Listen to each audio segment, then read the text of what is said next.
който в древността си благословил, като си починал от твоите дела, защото ти въвеждаш всичко в битие и обновяваш, спазвайки съботата, Спасителю мой, и утвърждаваш всичко с твоята висша сила ти победи. Душата ти се раздели от плътта, но ти разкъса и двете връзки на смъртта и ада, слове чрез властта си. Слава на Отца и Сина и сега и винаги во веки веков. Амин.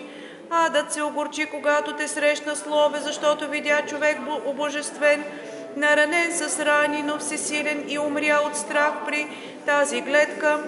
Твоето богоявление, Христе, което милостиво се случи за нас, бдящия Исаия, като видя неугастващата светлина през нощната, възкликна: мъртвите ще възкръснат и онези, които са в гробовете, ще станат, и всички родени на земята ще се зарадват. Слава на Тебе, Боже наш, слава на Тебе! Ти обновяваш родените на земята, Създателю, бидейки пръст, а плащеницата и гробът разкриват слове тайнството, което е в Тебе, защото почтеният съветник прави съвет с родилите, който величествено ме е преобразил в Тебе.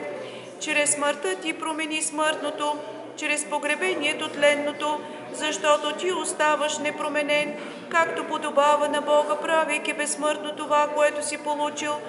Все пак нито плътта Ти е видяла тление, владико, нито душата Ти по чуден начин е оставена в ада. Слава на Отца и Сина и Светия Дух, сега и винаги во веки веков. Амин.